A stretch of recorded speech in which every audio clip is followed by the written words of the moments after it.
कांग्रेस मुक्त भारत भाजपा का नारा नहीं है, ये जन जन का संकल्प है। मोदी जी कांग्रेस मुक्त भारत चाहते हैं, कांग्रेस मुक्त भारत कभी नहीं होगा।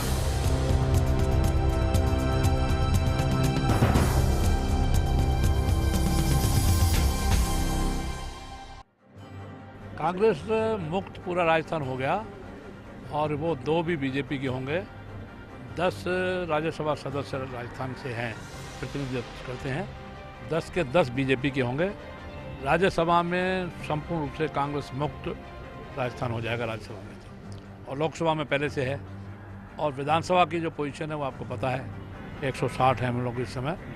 तो कांग्रेस मुक्त तो होता ही जा रहा है, पूरा देश होता जा रहा है, प्रांत होता जा रहा है, जिले होते जा रहे हैं, सब जगह। निश्चित रूप से हताशा की शुरुआत तो 2013 से हो चुकी थी, और 2013 के बाद में 2014 के लोकसभा चुनाव में भी, और जिस तरीके से मोदी जी ने नारा दिया था कि आवश्यकता इस बात की है कि देश की आज़ादी के 70 साल बाद में अब एक कांग्रेस मुक्त भारत बनना चाहिए। और निश्चित रूप से राजस्थान में आज जिस तरीके से राज्यसभा के उम्मीदवारों को भारतीय जनता पार्टी ने 4 की घोषणा की है, लेकिन कांग्रेस ने एक भी उम्मीदवार की घोषणा नहीं की, ये हताशा भी है और जनता इनसे पूर्ण रूप से विमुख हो चुकी है।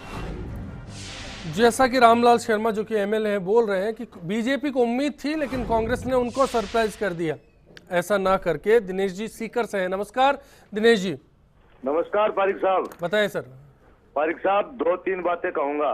बिल्कुल, बिल्कुल। एक तो कांग्रेस मुक्त भारत की प्रधानमंत्री जी बार बार बात करते हैं पिछले 2 साल में, और प्रधानमंत्री जी अगर अपने 283 जो सांसद बैठे हैं लोकसभा में उनके नेतृत्व में चुनकर आए हैं, उनकी अगर गिनती करें तो 113 से ज्यादा कांग्रेस पृष्ठभूमि के मिलेंगे या दूसरे अन्य दलों से उनकी विचारधारा के विरोधी मिलेंगे।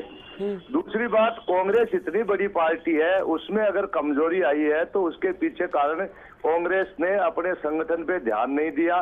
संगठन सत्ता तक पहुंचने की पहली और आखिरी सीढ़ी है। कांग्रेस ने पीढ़ीगत बदलाव जो इनको करना चाहिए था, जो सिद्धांत थे, जिन नेताओं को इन्हें तैयार करना चाहिए था, उन्हें नहीं किया। राज्यसभा चुनाव की बात है, उसमें मूल्य आधारित राजनीति या साफ सुथरी राजनीति के चक्कर में अगर कांग्रेस है तो वो जमाना बहुत पहले गुजर गया। इनको अगर सत्ताधारी दल की जिस जहाज में बहुत से कबूतर चूहे बैठे हैं, उस सत्ताधारी दल की नींद आराम करनी है तो इन्हें उम्मीदवार उतारना चाहिए।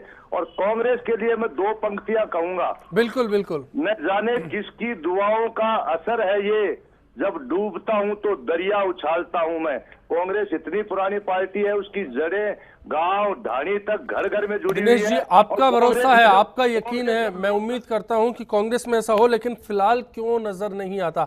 सवाल इस बात का है कि क्या कांग्रेस को अपने वोटिंग का जो आधार है उसका कम होने का डर यहां पर सताने लगा है? अजीत मांडन साहब, एक बार फिर आपका रुख कर रहा हूं, क्या आपको लगता है कि कांग्रेस को अब ये भय सताने लगा है? मेरा देश बदल रहा है, अब आगे बढ़ रहा है, तो कांग्रेस के लोगों को भी ये कहीं ना कहीं भय तो सता ही रहा है कि हमारे लोग जो हैं वो कहीं ऐसा नहीं हो कि हमें ही वोटिंग से कम हो जाएं, जितने इनके वोट डलने चाहिए उतने वोट भी कहीं नहीं डल पाएँ। तो मुझे लगता है कहीं ना कहीं ये उस अपमान से बचना चाह रहे हैं, कहीं ना कहीं ये उस परिस्थिति से बचना चाह रहे हैं कि पता लगे कि जितने वोट इनको डलने चाहिए उतने वोट भी इनके नहीं आए और भारतीय जनता पार्टी को अपेक्षा से अधिक वोट आ गए। तो मुझे लगता है ये उस परिस्थिति से मुंह छुपा के कहीं ना कहीं बचना चाह रहे हैं। खंडेलवाल साहब, आप क्या कहेंगे कि ये स्थिति किस तरह से बयान कर सकते हैं? देखिए, मैं आपसे एक बात बहुत ही गंभीर रूप से कहना चाह रहा हूं, आप सुन लें। ये राज्यसभा के इलेक्शन यानी किसको ज्यादा और किसको कम मिला इससे निर्णय नहीं होता है। उसमें एक कैंडिडेट को जो एक्सपेक्टेड वोट है वो लेने ही लेने पड़ते हैं। अब चौधरी साहब सुन लीजिए, अगर आप कैंडिडेट खड़ा नहीं करें तब भी 4 जो है ना उनको कैसे निर्णय होगा? अनएक्सपेक्टेड जो है ना, अनअपोज नहीं आ सकते वो, क्योंकि एक कैंडिडेट को 41 वोट तो लेने पड़ेंगे अगर 5वां कैंडिडेट है तो, नहीं तो जो 51 वोट लेने पड़ेंगे। अब सवाल ये आ रहा है कि वो जो है ना वो नहीं ले रहे हैं तो आप कोर्ट में भी जा सकते हैं कि इनको प्रपोर्शनेटली इतने वोट कैसे मिले। अनअपोज का मतलब क्या हुआ कि कोई भी उसका अपोज नहीं करेगा, ये नहीं होता है। इसका मतलब ये हुआ ये अनअपोज वास्तव में वहां होता है जहां किसी को 1 वोट ज्यादा और किसी को 1 वोट कम से हारना या जीतना पड़ता है। यहाँ ऐसा नहीं है। आप जरा गंभीरता से सोचें इस बात को। और मैं ये सारी बातें इसलिए कहना चाह रहा हूं कि देश में विपक्ष जो है सशक्त बना रहे, बस इसी बात पे करें। और दूसरी बात मैं कहना चाह रहा हूं, एक मिनट सर सैनी साहब, 1 मिनट में ये कहना चाह रहा हूं, पूरी बात कीजिए। हाँ, मैं ये कहना चाह रहा हूं, ये जो है टेक्निकल बात है और इसके ऊपर पूरे देश की राजनीति प्रभावित हो सकती है। लेकिन सवाल आप मेरे से कह सकते हैं, अगर आप कह रहे थे आप क्यों नहीं करते, क्योंकि मैं पकड़ आदमी हूं, मेरे पास मुद्रा नहीं है। मेरे पास मुद्रा हो चलिए जाता, चलिए आपको ओम वोट सैनी लगाओ। जी, मैं- क्या मैं- क्या ये मैं ओरिएंटेशन इसमें- प्रोग्राम हो सकता है? इस संख्या का जो सिलसिला है इसका एक तरीका है जिसके माध्यम से ये वो फार्मूला है। invalid नहीं होगा। उसमें ये होगा कि कांग्रेस का ओरिएंटेशन प्रोग्राम हो गया पहली एक तरह से। प्रेफरेंस के वोट दे देंगे, उसके बाद में सेकंड प्रेफरेंस का इधर उधर वो बांट देंगे, उससे उसकी बात बन जाती है। वो जो 41 वोट आनी चाहिए वो बन जाती है। ऐसी स्थिति में आप देखेंगे नल एंड सही वाइट ना नहीं तो? होंगे। देखेंगे तो सही ना, हाँ second निश्चित preference रूप कितनी मिल रही है, हाँ, कितनी मिल रही है, कम मिल रही है? वो निश्चित रूप से ये लेकिन होगा, इस निश्चित। सूरत में हम क्या समझे, फिलाल जिस नहीं, बैकफुट पर कांग्रेस नजर आ रही है देखिए, उसके पीछे अश्विनी जी, कहीं कम अश्विनी होते हैं जी, वोट बैंक अश्विनी का जी, आधार है। मैं आ रहा आपसे हूँ चौधरी साहब, आपसे ही कमेंट लूंगा। डिबेट पूरी आज आपकी पार्टी पर सेंट्रेड है। देखिए कुल मिलाकर के कांग्रेस ने यहाँ जो रास्ता अख्तियार किया है, यानी 24 घंटे पहले तक तो हम ये नहीं कह सकते कि कांग्रेस सरेंडर कर रही है नहीं कर रही है, लेकिन अब तक ऐसा लग रहा है कि जैसे काउंटडाउन surrender कर- टाइम चल रहा है हाँ, अभी। अभी तो कल का लेकिन पता मैं नहीं, मौजूदा कल क्या- बॉडी लैंग्वेज पर ही बात हाँ, करना लेकिन चाह जिस रहा हूं। तरीके से मुझे समझ में नहीं आ रहा कि नौजवान प्रदेश अध्यक्ष है जिसमें बड़ी क्षमताएं हैं, जिन पे बड़ी उम्मीद राहुल गांधी को भी है और अलग कांग्रेस की जो दूसरे नेता उनको भी है, लेकिन वो नौजवान अध्यक्ष कहीं भी ऐसा नहीं स्थापित कर पाया कि उनके पास में इस वक्त के लिए मतलब ये जो रणनीतियां होती हैं, ये जो कूटनीति होती है जिसमें कि आप अपनी संख्या बढ़ाना चाहते हैं राज्यसभा के अंदर, उसमें आप एक स्थान हासिल कर सकते थे। उसके लिए आपने कहीं पर भी कुछ नजर नहीं आया। प्रयत्न नहीं किया। तो ये मैं अजीत मांडन साहब की एक बात का जिक्र फिर से करूंगा, जो 2-3 बार उन्होंने कहा कि कांग्रेस में कहीं ना कहीं सिर्फ टव्वल है और हम एक हैं। इस बात को क्या कह सकते हैं, क्योंकि कई मरतबा ये बात भी निकल कर आई, एक गहलोत खेमा है, एक पायलट खेमा है, अश्विनी जी, अब डूडी जी अलग पड़े हैं। हमारे पास में बहुत सारे जवाब हैं इसके। हमें नरपत सिंह राजवी का खेमा पता है, हमें घनश्याम तिवाड़ी का खेमा पता है, हमें ओम जी माथुर का खेमा पता इनको है। होना चाहिए ना पता तो। लेकिन जब होना चाहिए ना। जहां जहां पार्टी की जरूरत हुई है, ये सब आ अखबार रहा हूं सर, बस अब अगला कमेंट आपका बात। मैं कभी ओम भी जी, पार्टी होगी की आपकी बात? मैं एकजुटता को ये हमने कहना अलग चाहता हूं नहीं कि देखा है। जो कुछ कांग्रेस के पास में लांछन है वर्तमान सरकार के नेतृत्व के लिए, वो सारे के सारे वहीं से हासिल हुए हैं। ऐसी स्थिति में कैसे संतुष्ट हो सकते हैं? और आज भी जो प्रत्याशी चयन हुआ है भारतीय जनता पार्टी का प्रत्याशी, वो इसी अविश्वास का परिणाम है कि इस यहाँ पर नेतृत्व के प्रति आला कमान को विश्वास नहीं है। चलिए चौधरी साहब, पहले वोट आधार क्या कम लगता है आपको, किस बात का डर है? अश्विनी जी, इस मुद्दे पे कहीं कोई लंबी चौड़ी बातें हैं नहीं। दो बातें मैं आपको बताना चाहता हूं। वोटों की जो गणित है, वोटों की जो सीट का आंकड़ा है, वो हमारा पता है आपको। प्रदेश का जो अध्यक्ष है वो रोडों पे जनता के मुद्दों को लेकर सरकार को समय समय पर अवगत कराता रहा है। हमारा जो प्रदेश अध्यक्ष है वो सैद्धांतिक रूप से जो खरीद फरोख्त का जो जरिया है उसको नहीं अपनाना चाहता है। अगर कहीं पार्टी विचारधाराओं के तौर पर लड़ती है, उसके प्रयास सदैव और सतत जारी हैं, और ये जो समय है वो समय अभी खत्म नहीं हुआ है।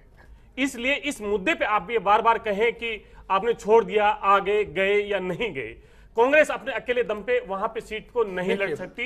विचारधारा के दम पे अगर होगा तो उसका चौधरी प्रयास साहब, सदैव 45 मिनट जाएगा। लग गए इस बॉडी लैंग्वेज पर आने को आपको। मैं एक बात तो अपने साथी से पूछना चाहूंगा, दूसरा 24 घंटे में किसी व्यक्ति के अंदर विचार पैदा कर दिया जाएगा? क्या राज्यसभा के लिए चुनाव आयोग फिर डेट क्यों तय करता है, क्यों समय सीमा तय करता है? फिर तो उसी टाइम कहते थे लाओ और जमा करा दो फार्म।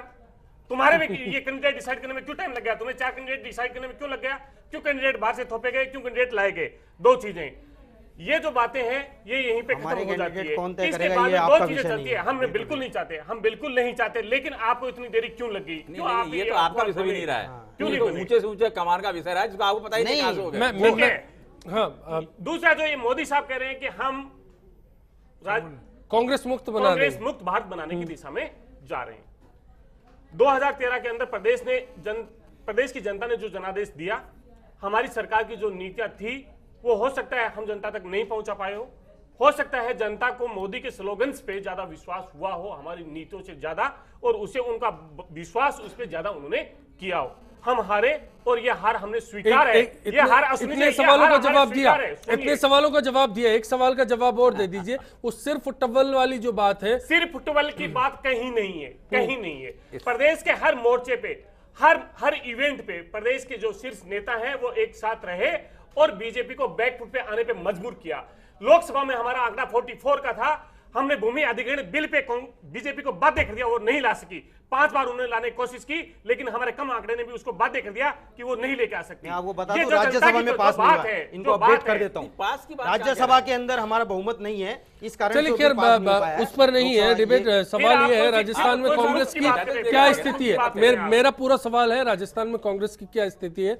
डाइवर्ट नहीं करते, ब्रेक ले लेते हैं, ब्रेक के बाद लौटते हैं नई शुरुआत के साथ में।